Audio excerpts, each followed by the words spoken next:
The storm rolled in on what was supposed to be the most ordinary day of my life.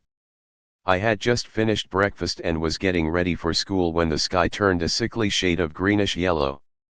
The air grew thick with an eerie mist that seemed to cling to everything it touched. At first, nothing out of the ordinary happened. But as the hours passed, strange things began to occur. Windows would rattle in their frames without any apparent cause, and doors creaked open by themselves. I tried to brush off these events as mere coincidence or the result of a particularly strong gust of wind, but deep down, I knew something was amiss. As the rain intensified, the mist grew thicker, until it seemed like an impenetrable veil had descended upon our town. The streets were empty and silent, save for the sound of water pounding against pavement and roofs. It was as if time itself had slowed to a crawl.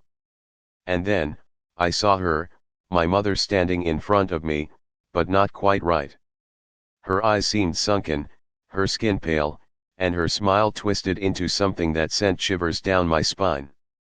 I tried to call out for help, but my voice was trapped in my throat.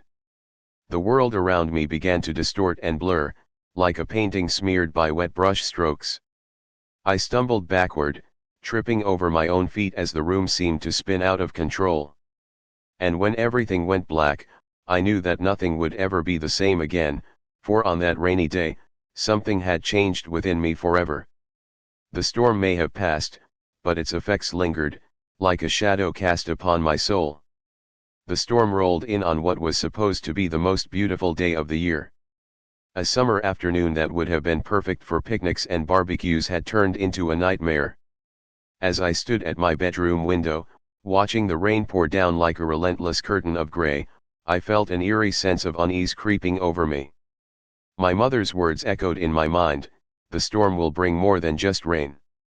She'd always been one to warn about strange occurrences on days when the weather was particularly gloomy. I tried to shake off the feeling and focus on my schoolwork, but it only seemed to intensify as I delved deeper into my books. The sound of thunder rumbled outside, making me jump with every crackle of lightning that illuminated the dark sky. My room grew colder by the minute, despite the warmth emanating from the radiator.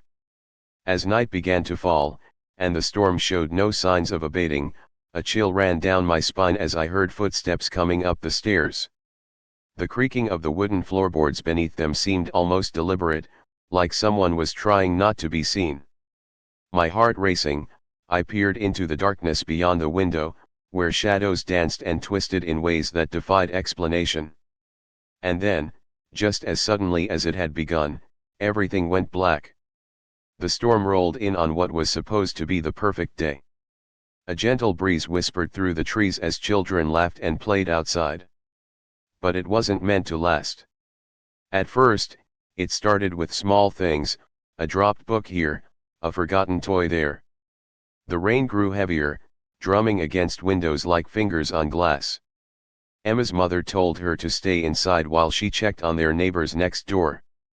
As the minutes ticked by, the sound of shattering glass echoed through the streets.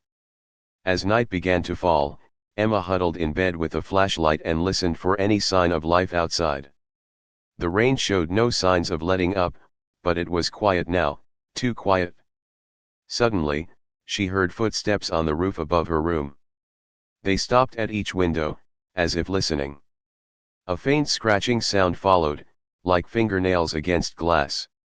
The storm raged on for what felt like hours, until finally, Emma's mother came to check on her. The windows were shattered and covered in a fine layer of frost. Her eyes widened in horror when she saw the words etched into each pane, "We're still here." And as they looked out at the rain-soaked world below, they knew that nothing would ever be the same again.